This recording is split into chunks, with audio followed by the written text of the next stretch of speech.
Well, good morning. It is lovely to be joining you for another assembly this morning. My name is Sarah and I'm going to be sharing with you today.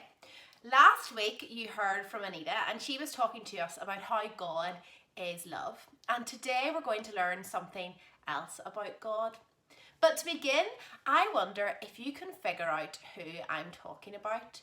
So I'm going to give you 2 clues and each clue is going to be about a superhero and you have to guess who the superhero is. So let's go for number 1. So this superhero can swing from buildings and he shoots webs out of his wrists. Who might that be? Did you get it right? It's Spider-Man. Let's go for superhero number 2. This superhero wears a red and gold suit of armour and he can fly by shooting jets out of his hands and his feet. I'll give you a few seconds to guess who that is. Did you guess Iron Man? Because if you did, you got it right. Let's do one more. So this lady is a mum of an incredible family and she's super stretchy. Give you 3 seconds. 1, 2, 3. Did you guess Elastigirl? If you guessed her, you got it right. Superheroes are called superheroes because they have superpowers. And often in films, they have to come and rescue the world when it is in danger. Today we're going to read a story from the Bible found in the book of Judges, chapter 6 and 7. And this is a story of when God's people, the Israelites, moved into the promised land. And whenever they moved there were groups of people living nearby who often invaded them and took their land away from them. And we're going to read about a story of the Israelites fighting against one of these groups of people today, a group called the Midianites. God's people needed his help to rescue them from the Midianites, so he sent them a leader. Now this leader wasn't like the superheroes I mentioned earlier on. He didn't have superpowers, he wasn't super strong, or he couldn't fly. He was just an ordinary person like you or me. But because of God's power, he was able to do something really heroic. And his name was Gideon. Gideon was a farmer. And one day he was out farming in his field when an angel of the Lord appeared to him and said, "The Lord is with you, mighty warrior." Gideon was really surprised and he was also quite confused. "The Lord is with us," he asked. "How can the Lord be with us if we are in such trouble? And you've called me a mighty warrior. I'm just a farm boy." But the angel explained to Gideon that God was going to use him to help take his people out of the trouble they were in. Gideon took a lot of convincing, but eventually he believed the angel. But he wasn't going to fight the Midianites on his own. He needed an army.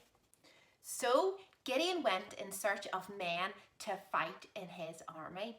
And lots of men came to say they would fight. Actually, 32,000 came to say that they would fight with Gideon. I think Gideon would have been pretty happy when he looked out at his big army. But then God said, "Gideon, there are too many people in your army." Again, Gideon was confused. Surely the bigger the army, the better. But God said, "No, your army is too big." So he asked Gideon to send any of the men who were scared home. And out of the 32,000 men, 22,000 of them were scared and they went home. Maybe if you're quite quick at maths, you can work out how many Gideon was left with. Yeah, 10,000 men. He had 32,000, now he only had 10,000. So Gideon and his 10,000 men were going to fight the Midianites. But again, God said, "Gideon, your army is too big." And he asked Gideon to take the men down to the river to have a drink.